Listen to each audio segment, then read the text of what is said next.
Hello students, एक बार फिर से आपका स्वागत है मुख्यमंत्री अभ्युदय योजना में। हम लोग जैसा कि आप जानते हैं पढ़ रहे हैं इस समय थर्मोडायनेमिक्स हम लोगों ने शुरू की हुई है, thermal expansion, calorimetry and heat transfer. इसका आज तीसरा लेक्चर है। आपको जो पहला लेक्चर मिले हैं वो first A and first B. इसमें हम लोग थर्मल एक्सपेंशन पूरा पढ़ चुके हैं। कैलोरीमेट्री हम लोगों ने कल स्टार्ट की थी और हम लोगों ने जो पहली चीज़ उसमें पढ़ी थी वो थी स्पेसिफिक हीट कैपेसिटी। इसको दिखाते हैं सी से, कुछ लोग एस से भी दिखाते हैं, उसमें कोई दिक्कत वाली बात नहीं है। स्पेसिफिक हीट कैपेसिटी का मैंने कल लास्ट के 2-3 मिनट में केवल ब्रीफ इंट्रोडक्शन दिया था। आज हम लोग डिटेल में इसके बारे में पढ़ेंगे और डिटेल में इसके क्वेश्चन भी करेंगे। क्लियर है? तो स्पेसिफिक हीट कैपेसिटी मैंने आपको बताया हुआ था क्या होती है। मैंने आपसे कहा था कि किसी भी substance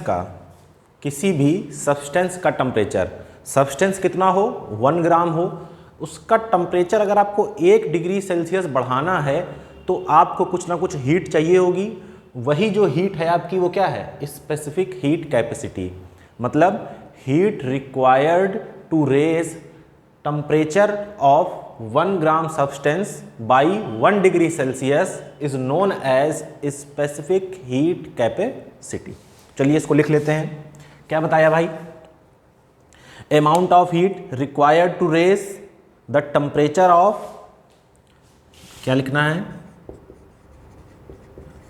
amount of heat required to raise temperature of 1 gram substance, ये याद रखना है, by 1 degree Celsius is known as specific heat capacity. इसको बोलते हैं हिंदी में विशिष्ट ऊष्मा।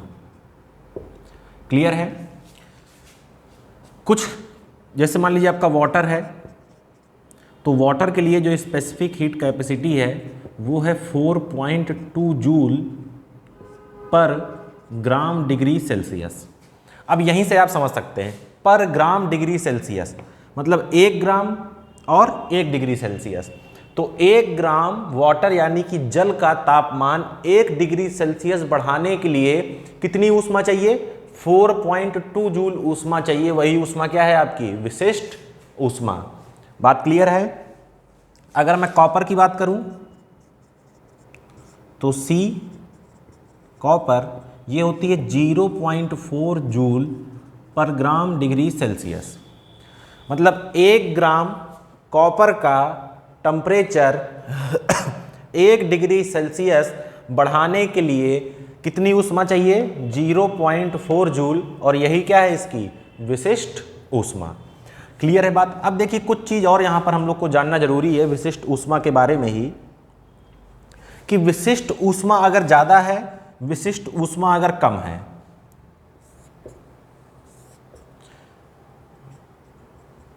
देखिए विशिष्ट ऊष्मा ज़्यादा है मतलब समझिएगा, इसको बहुत बेसिक तरीके से फील करिएगा। आपने 1 ग्राम जल लिया है, उसका टेम्परेचर आपको मात्र 1 डिग्री सेल्सियस बढ़ाना है, तो कितनी ऊर्जा चाहिए? 4.2 जूल। सेम चीज़ आप किसके साथ कर रहे हैं? कॉपर के साथ कर रहे हैं। 1 ग्राम कॉपर लिया है, उसका टेम्परेचर 1 डिग्री सेल्सियस बढ़ाना है, तो कितनी ऊर्जा चाहिए? 0.4। ये 0.4 है, ये भैया कितना है? 4.2 है, यानी कि 10-11 गुना ज़्यादा है। इसका मतलब समझिएगा, क्या मैं ये कह सकता हूं कि ये जल्दी गर्म होगा? मतलब 1 ग्राम कॉपर का टेम्परेचर अगर 1 डिग्री सेल्सियस बढ़ाना है तो जल्दी बढ़ जाएगा। क्यों जल्दी बढ़ जाएगा? इसको कम ऊष्मा चाहिए, इसको क्या चाहिए? ज़्यादा ऊष्मा चाहिए। देर से गर्म होगा।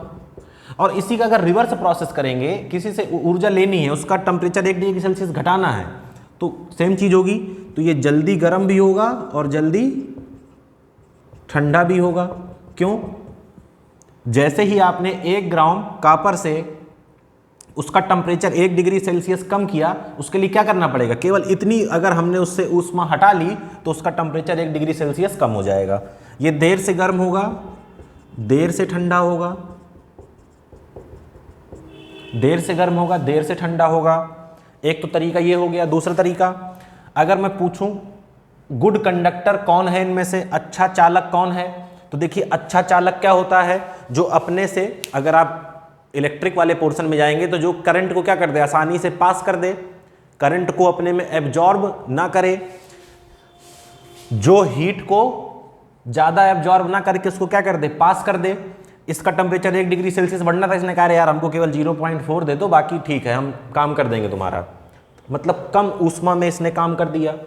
इसने कहा कि नहीं भाई मुझे तो 4.2 जूल चाहिए, जब तक इतनी नहीं दोगे तब तक नहीं बढ़ने दूंगा। मतलब ये किसकी तरह काम कर रहा है, बैड कंडक्टर की तरह। ये किसकी तरह काम कर रहा है, गुड कंडक्टर की तरह। तो C यदि ज्यादा है, इसका मतलब क्या है, गुड कंडक्टर, ठीक है। ऊष्मा का क्या है, चालक अच्छा है, और ये सॉरी C यहां यदि कम है, और यहां पर C यदि ज्यादा है, तो ये क्या हो गया आपका बैड कंडक्टर। ये क्या कर रहा है, हीट को पास नहीं कर रहा है, हीट को क्या कर रहा है, एब्जॉर्ब कर रहा है। ज़्यादा हीट चाहिए इसको, इसको कम हीट चाहिए। आप जानते हैं कि जो कम करंट में ऑपरेट हो जाते हैं वो क्या है, अच्छे कंडक्टर हैं, और जो ज़्यादा करंट लेते हैं वो क्या हैं, ठीक है ना। तो बात आप यहाँ से समझ रहे होंगे। पहली चीज़ तो क्या है, विशिष्ट ऊष्मा कम है, मतलब जल्दी गर्म हो जाएगा, जल्दी ठंडा हो जाएगा। इतनी ऊर्जा इतनी ऊष्मा दीजिए, 1 डिग्री सेल्सियस तुरंत बढ़ेगा, और देना है 2 डिग्री सेल्सियस, 3 डिग्री सेल्सियस, इतनी ऊष्मा ले लीजिए, 1 डिग्री सेल्सियस ठंडा हो जाएगा। इसमें आपको 4.2 देना पड़ेगा, तब जाके 1 डिग्री सेल्सियस बढ़ेगा। तो ये क्या होते हैं, जल्दी ठंडे होते हैं, जल्दी गर्म होते हैं। ये देर से गर्म होते हैं, देर से ठंडे होते हैं। किसके ऊपर निर्भर कर रहा है, ये विशिष्ट ऊष्मा, नाम ही है विशिष्ट ऊष्मा, मतलब वीआईपी टाइप की ऊष्मा है ये। क्लियर है बात।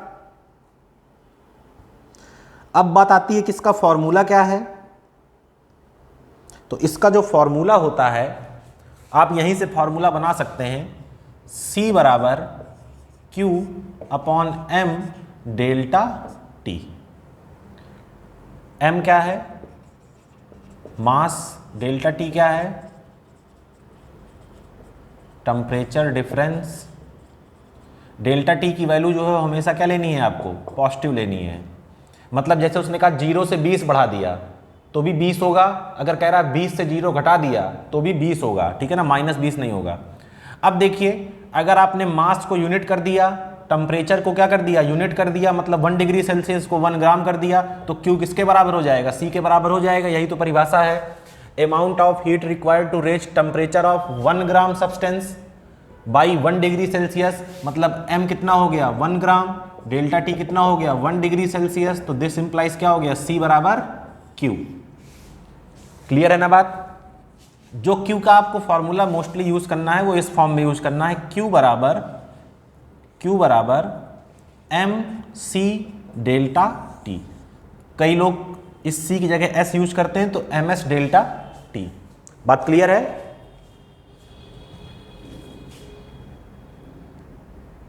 नोट डाउन कर लीजिए इसे। ये जो C होती है आपकी, ये क्या होती है, प्रॉपर्टी ऑफ मटेरियल, और ये किस पे डिपेंड करती है, डिपेंड ऑन स्टेट।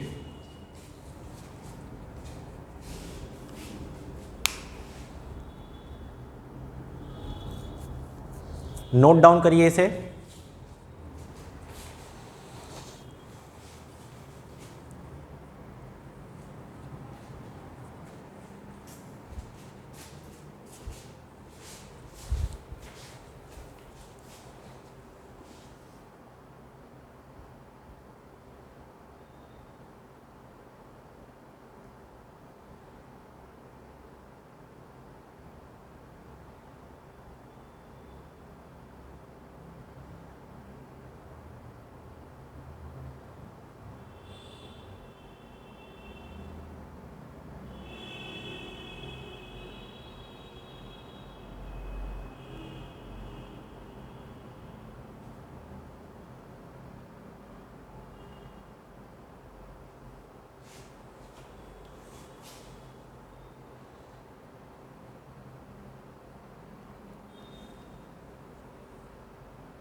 ठीक है, हो गया। चलिए कुछ इसके बेसिक क्वेश्चंस देख लेते हैं।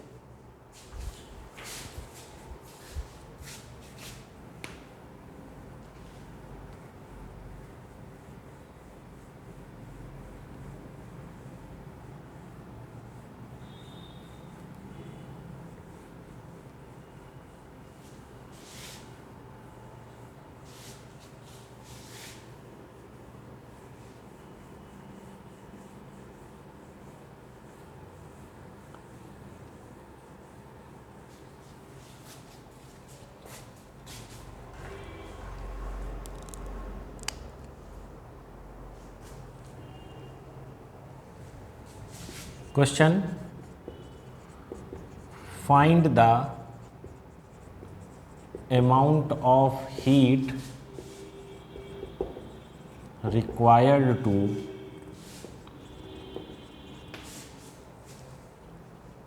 required to heat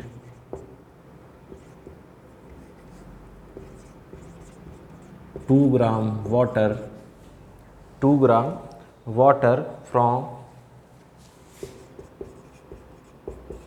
10 degree Celsius to 40 degree Celsius. आपको दिया है सी ऑफ वाटर 4.2 जूल पर ग्राम डिग्री सेल्सियस। ये हो गया क्वेश्चन पहला। दूसरा क्वेश्चन क्या कह रहा है? Find the amount of heat required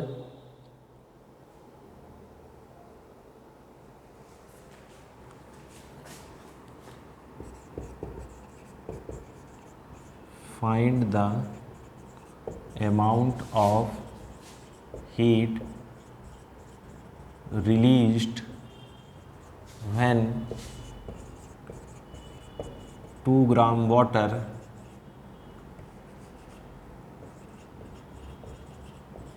cooled from 70 degree Celsius to 10 degree Celsius. Sea water आपको मालूम है 4.2 जूल ग्राम डिग्री सेल्सियस। ठीक है, एक में टेम्परेचर बढ़ाना है, एक में टेम्परेचर क्या करना है, कम करना है। ठीक है, कर सकते हैं, ट्राई करिए।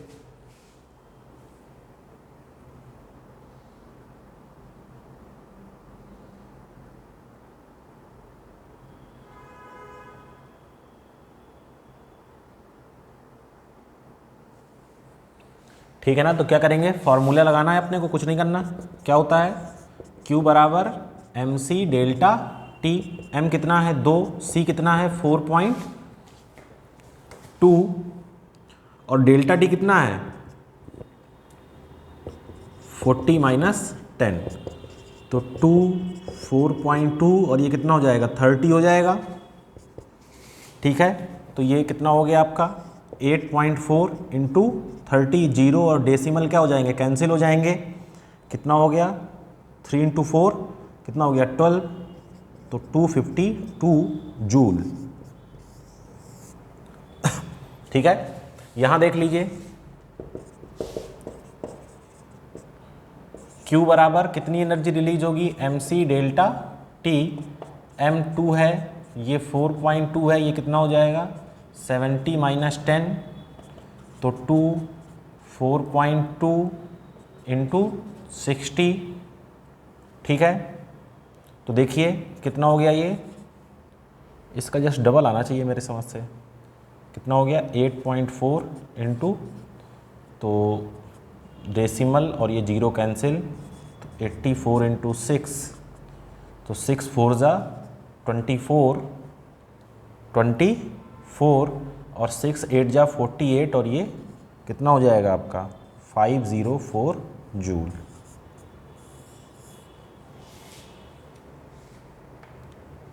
ठीक है ना, तो ये तो बहुत बेसिक लेवल के क्वेश्चन थे, नोट कर लीजिए इन्हें। फिर इसके बाद हम लोग आगे बढ़ते हैं, थोड़ा सा अपने स्तर को आगे बढ़ाते हैं।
चलिए आगे बढ़ते हैं और कुछ क्वेश्चंस देखते हैं।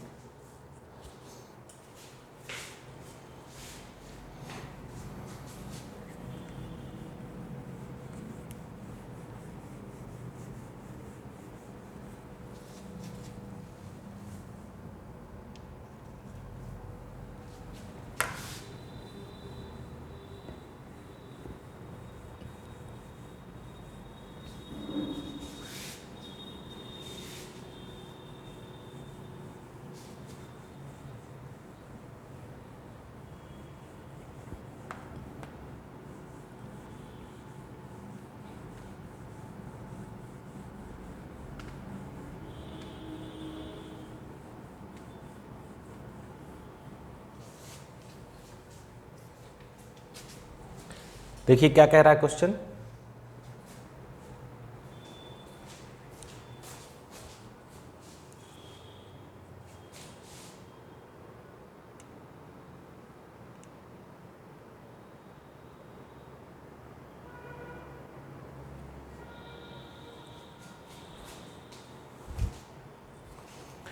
कह रहा है क्वेश्चन आपसे, find the amount of heat required. Simple question है, find the amount of heat required to heat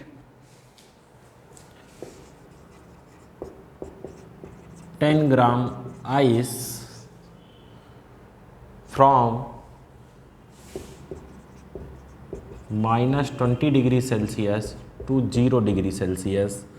C of ice आपको दिया है 2.1 जूल पर ग्राम डिग्री सेल्सियस। देखिए आसान क्वेश्चन है, सेम है, कुछ नहीं करना। Q बराबर mc डेल्टा T कितना है 10 ग्राम, C कितना है 2.1, डेल्टा T कितना है भैया 20 माइनस 0, तो 10, 2.1, 20। इस डेसिमल से ये 0 ख़त्म कर दीजिए, कितना हो जाएगा 420 जूल। क्लियर है, 420 जूल। अब देखिए इसके बाद जो मैं क्वेश्चन करने जा रहा हूं उसमें थोड़ा सा कॉन्सेप्ट आपका चेंज होगा।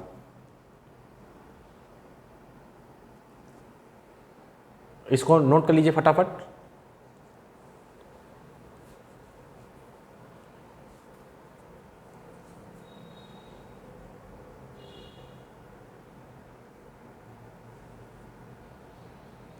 चलिए मिटा रहा हूं मैं इसे।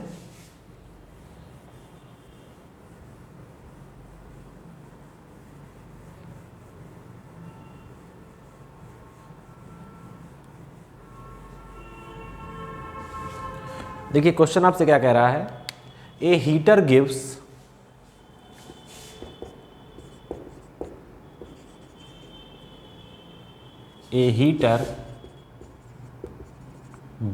heat at a rate of 100 watt. It is used to heat 50 gram of water. It is used to heat 50 gram of water. It is used to heat 50 gram of water from 20 degree Celsius to 30 degree Celsius. आपसे पूछ रहा है कितना time लगेगा इसमें, ठीक है। Find the time taken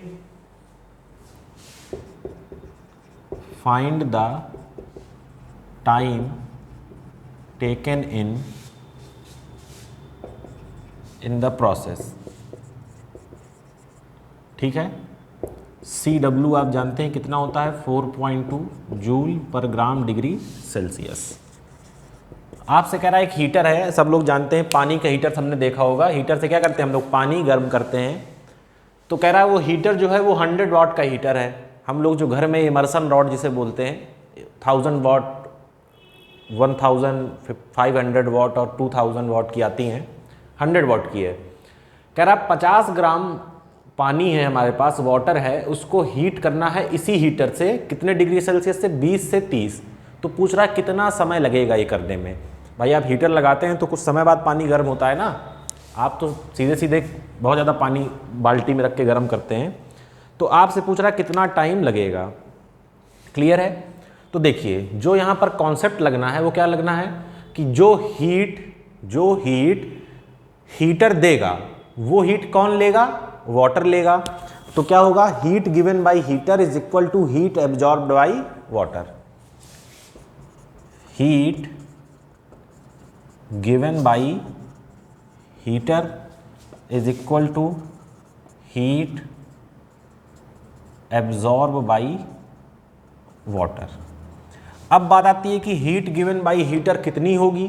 तो देखिए वॉट को हम लोग क्या लिखते हैं, जूल पर सेकेंड। हीट क्या है, जूल, एनर्जी जो भी आप कहें, इसका मतलब क्या है, जूल पर सेकेंड है लिखा है। एक सेकेंड में कितना दे रहा है, कितनी हीट दे रहा है हीटर, 100 जूल।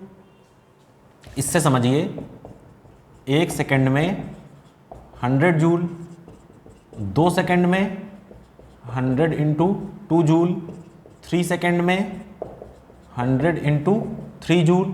तो मैं पूछता हूँ टी सेकेंड में, तो 100 इंटू टी जूल। तो मैंने मान लिया कि ये पूरा टाइम लगा वो कितना लगा, T. Let the time taken is T. तो हीट गिवन बाय हीटर कितनी हो जाएगी आपकी, 100 इंटू टी।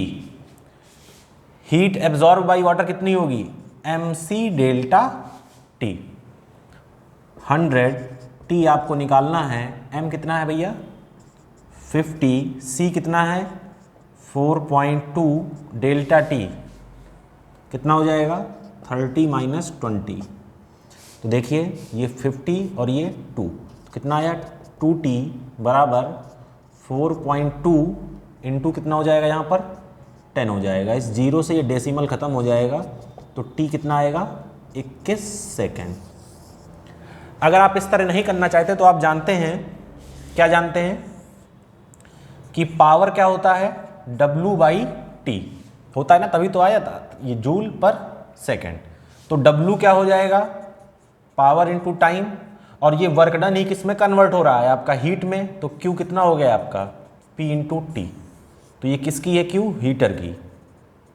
तो आपने यहाँ क्या रख दिया P इंटू टी, P कितना था 100 और T। क्लियर है, किसी भी तरीके से कर सकते हैं, कोई उसमें दिक्कत वाली बात नहीं है। पावर आप जानते हैं rate of doing work done, और वर्क ही क्या है आपकी एनर्जी है। तो आपने क्या लिख लिया W बराबर PT, या हीट क्या है Q बराबर PT। किसी भी तरीके से कर सकते हैं, कोई दिक्कत नहीं है। तो 21 सेकेंड लगेंगे 50 ग्राम पानी को 20 डिग्री सेल्सियस से 30 डिग्री सेल्सियस पर ले जाने में। नोट कर लीजिए।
चलिए नेक्स्ट क्वेश्चन की तरफ आगे बढ़ते हैं। देखिए इस टॉपिक में ज़्यादा से ज़्यादा आपको क्वेश्चन ही हैं और इसमें ज़्यादा कुछ है नहीं, ठीक है। कॉन्सेप्ट छोटे छोटे हैं, क्वेश्चंस ज़्यादा हैं।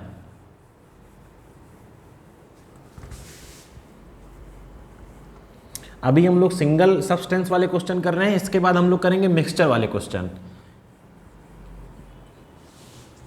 जब सॉलिड और लिक्विड को क्या कर देंगे, मिला देंगे, या किन्हीं भी दो सब्सटेंस को मिला देंगे, वो भी देखेंगे।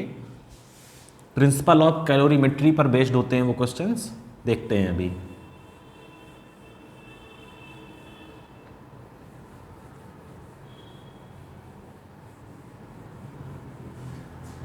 चलिए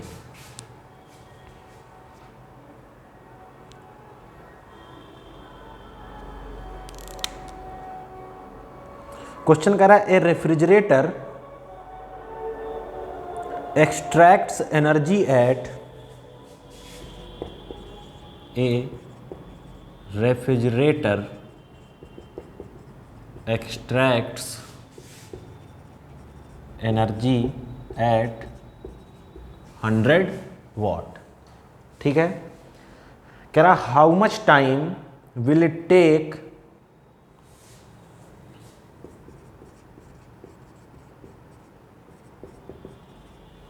how much time will it take to cool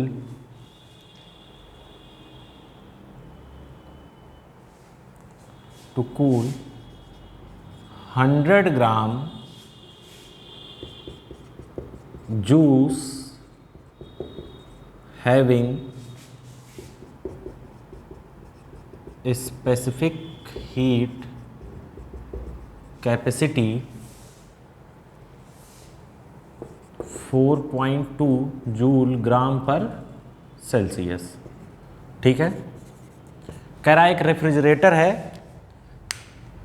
100 what का, क्लियर है। आपसे क्या कह रहा है कि कितना समय लगेगा। अच्छा इसमें टेम्परेचर नहीं दिया, कहाँ से कहाँ तक, 30 degree Celsius to 5 degree Celsius.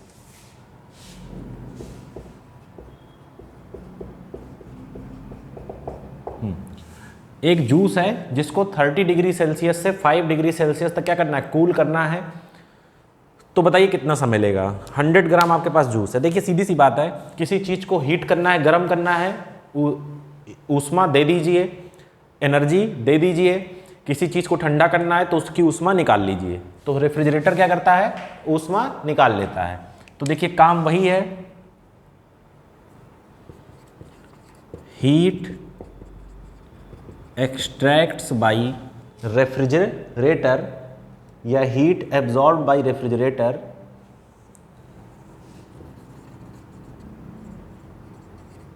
किसके बराबर हो जाएगा, हीट रिलीज्ड बाई जूस। इसके बारे में आपको बताया जा चुका है। देखिए क्या होता है, ये P इंटू टी, और ये क्या होता है, mc डेल्टा टी। P कितना है 100, ये कितना है T, m कितना है 100, C कितना है 4.2 और डेल्टा T कितना है भैया 30 माइनस 5, ठीक है। तो देखिए ये 100 से 100 क्या हो जाएगा, कैंसिल हो जाएगा। तो T बराबर कितना आएगा 4.2 और ये 25। सॉल्व कर सकते हैं, इसे कर लीजिएगा, जो आएगा आपका क्या आ जाएगा, आंसर आ जाएगा 50 25 चुको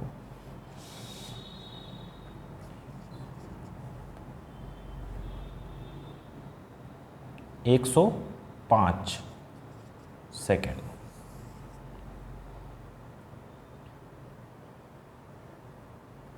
क्लियर है, नोट कर लीजिए।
चलिए 1 सेकंड बस वेट टाइम दीजिएगा, मैं 1 सेकंड में शुरू कर रहा हूँ। हेडिंग डाल लीजिए प्रिंसिपल ऑफ कैलोरीमेट्री।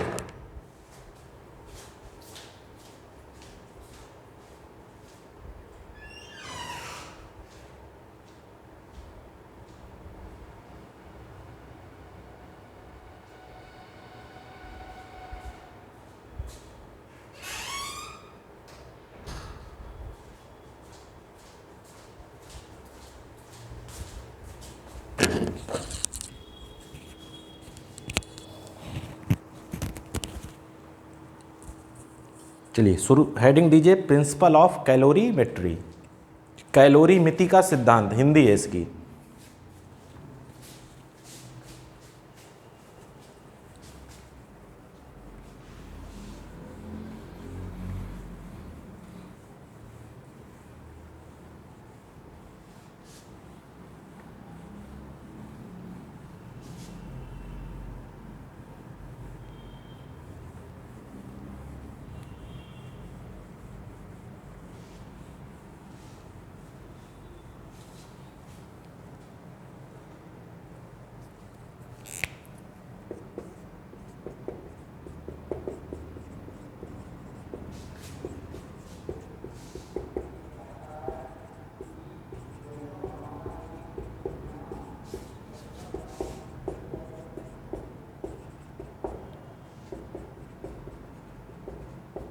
देखिए बहुत सीधा सा सिद्धांत है किसका, कैलोरी मिति का, कि heat lost by hot body, heat बराबर किसके होगा, heat gained by cooled body. Simple सा है, हीट लॉस्ट बाय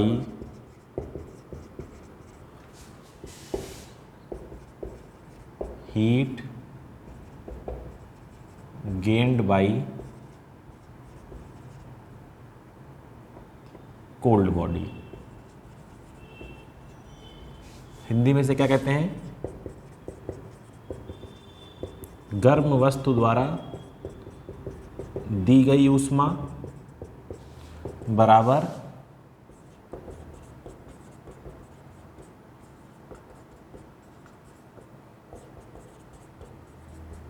ली गई ऊष्मा।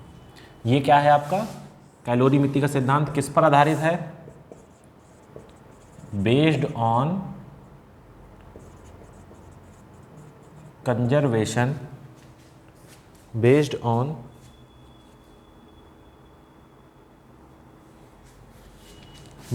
Conservation of energy. ठीक है ना। अब देखिए जैसा कि आप जानते हैं कि हीट का जो फ्लो है वो कहाँ से कहाँ होता है, हायर टेम्परेचर से लोअर टेम्परेचर। जैसे आप ठंडा पानी लेकर आइए और उसको कमरे में रख दीजिए, थोड़ी देर बाद वो क्या हो जाएगा, गर्म हो जाएगा, गर्म नहीं हो जाएगा, कमरे के टेम्परेचर पे आ जाएगा। तो जब पानी का टेम्परेचर लो था तब हीट कहाँ से फ्लो हुई, कमरे के टेम्परेचर से पानी के लिए। और कब तक फ्लो होगी, जब तक दोनों का टेम्परेचर क्या ना हो जाए, बराबर ना हो जाए। तो वही है कि heat lost by hot body, भाई उसने अपनी ऊष्मा दी तो हीट का क्या हुआ, लॉस्ट, और ठंडी बॉडी ने ऊष्मा उसकी ली तो क्या हुआ, हीट का गेन। किस पर आधारित है, कंजर्वेशन ऑफ एनर्जी पे। नोट कर लीजिए, क्वेश्चन की तरफ बढ़ते हैं।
चलिए इसका न्यूमेरिकल देखते हैं।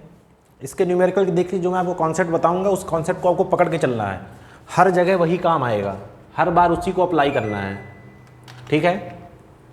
एक सिंपल बेसिक सा तरीका है, उसी पे बेस्ड सारे क्वेश्चंस होंगे। अब इसमें देखिए जो क्वेश्चन बनते हैं वो मिक्सचर वाले क्वेश्चन बनते हैं, ठीक है। तो चलिए देखते हैं, शुरू करते हैं।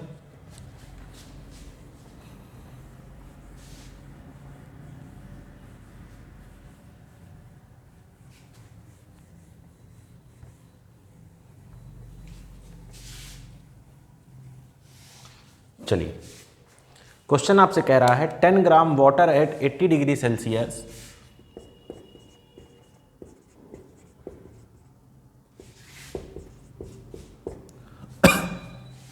ग्राम water at 80 degree Celsius is mixed with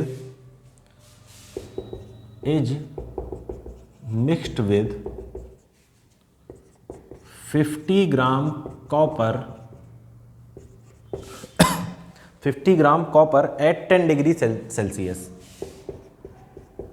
ठीक है। आपसे कह रहा है find the final temperature of mixture, find the final temperature of mixture. क्या दिया है आपको? सी वाटर आप जानते हैं 4.2, इसको याद भी कर लीजिए अब, ग्राम डिग्री सेल्सियस, और सी कॉपर आपको कितना दिया होता है 0.4 joule gram degree Celsius. Clear है? ठीक है। तो देखिए इसको करने का तरीका ये है, एक तरफ लिखिए हॉट बॉडी और एक तरफ लिखिए कोल्ड बॉडी। एक तरफ लिखा हमने हॉट बॉडी, एक तरफ लिखा कोल्ड बॉडी। हॉट बॉडी कौन सी है? वाटर। कोल्ड बॉडी कौन सी है? कॉपर।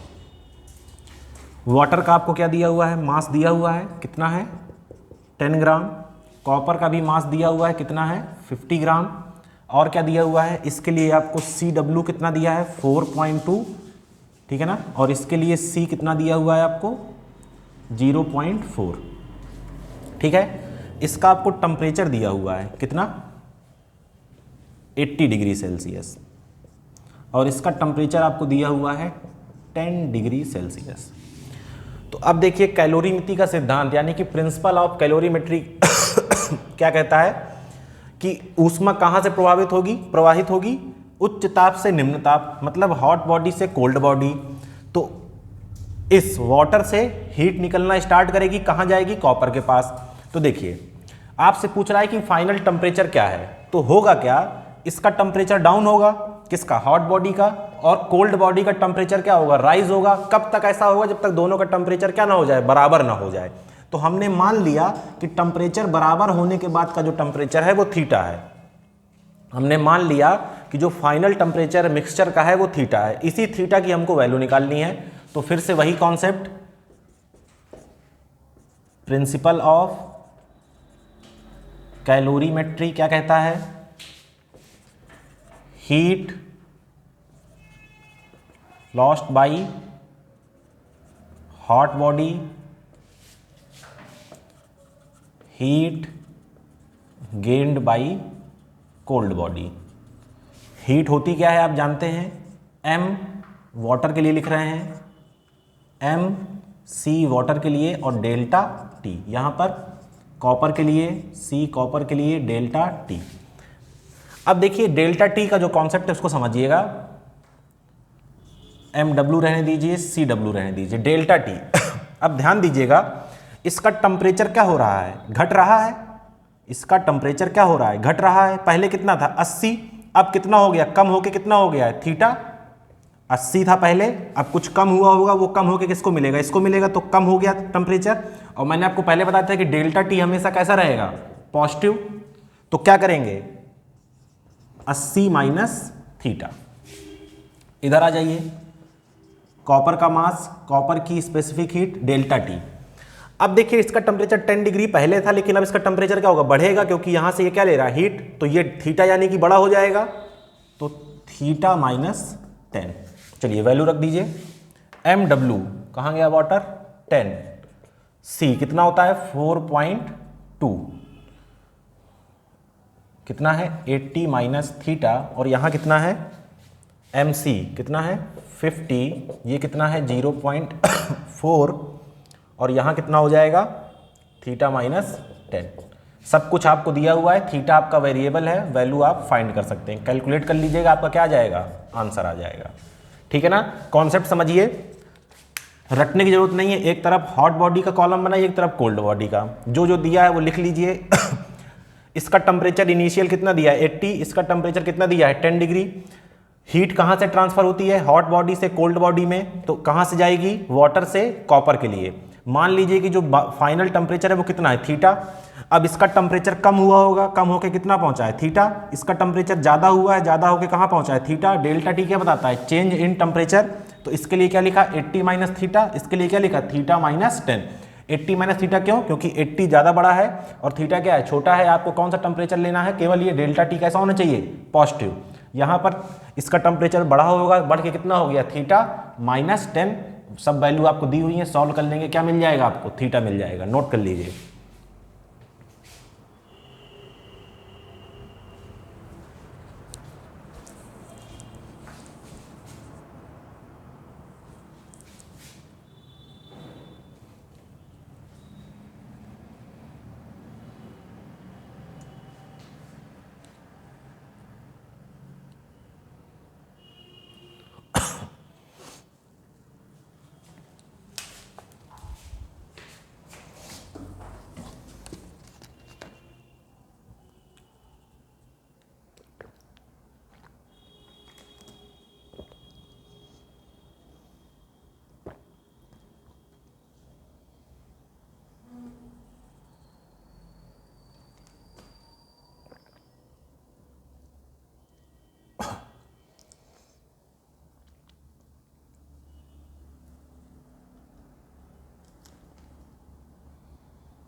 चलिए नेक्स्ट क्वेश्चन देखते हैं।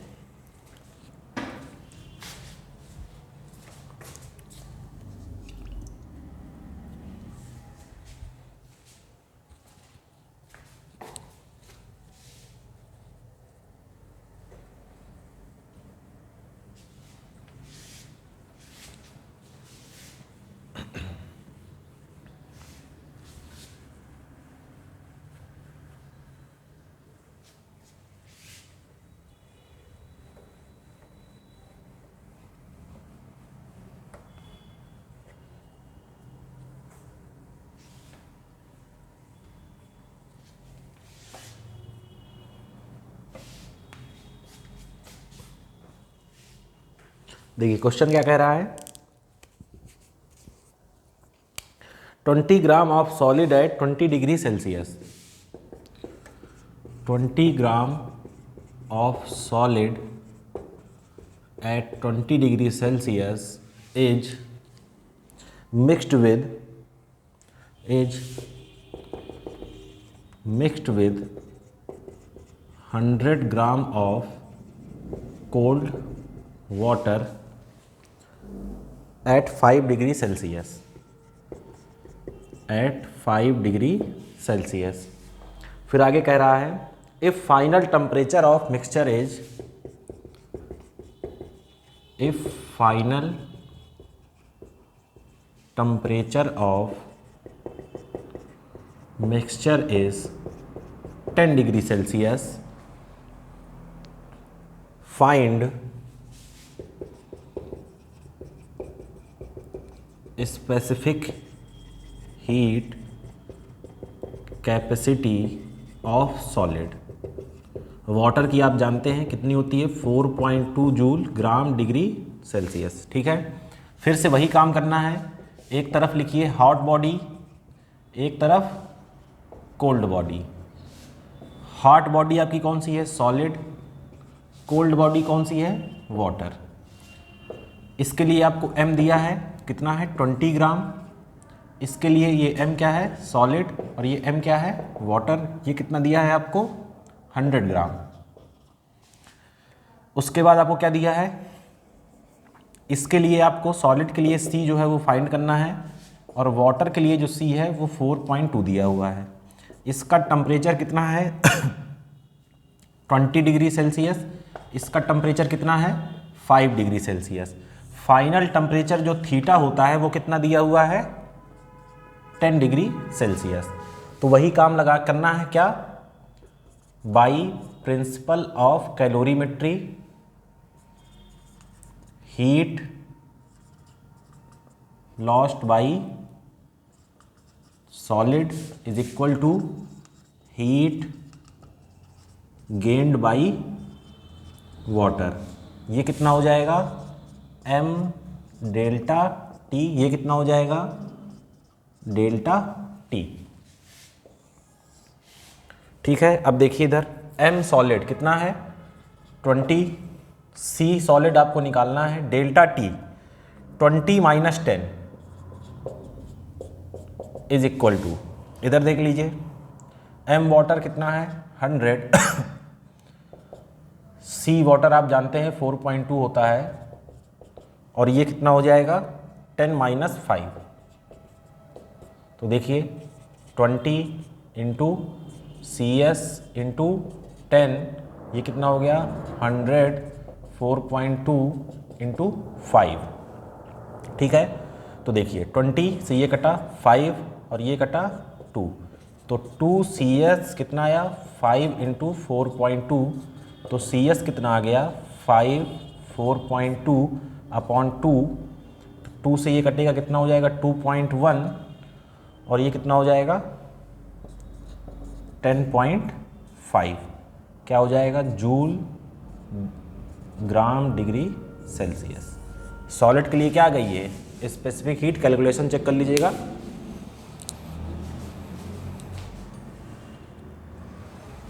तो आज हम लोगों ने क्या पढ़ा? आज हम लोगों ने स्टार्ट किया था कैलोरीमेट्री, स्पेसिफिक हीट कैपेसिटी हम लोगों ने पढ़ा, उसके कुछ बेसिक न्यूमेरिकल्स देखे। उसके बाद हम लोगों ने प्रिंसिपल ऑफ कैलोरीमेट्री पढ़ा, जिसे हिंदी में बोलते हैं कैलोरीमिति का सिद्धांत। ठीक है, उसके हम लोगों ने क्या देखे? क्वेश्चंस देखे जो कि मिक्सचर वाले क्वेश्चंस हैं। इसके बाद अभी इसमें आगे बहुत कुछ पढ़ना है। शेड्यूल के हिसाब से आपकी क्लासेस इस टॉपिक की ख़त्म हो चुकी हैं, तो जो शेड्यूल में कल क्लास लगी होगी हम उसको पढ़ाएंगे, लेकिन ये जो क्लासेस हैं ये कंटिन्यू रहेंगी, जो एडिशनल क्लासेस रहती हैं, जैसे सैटरडे की क्लास हो गई या कभी कोई केमिस्ट्री क्लास नहीं चली तो इसको ख़त्म जरूर किया जाएगा, क्योंकि आधा अधूरा पढ़ने से कोई मतलब नहीं है। तो शेड्यूल अपनी जगह चलता रहेगा और टॉपिक भी अपनी जगह चलता रहेगा। तो चलिए आज के लिए इतना ही, धन्यवाद।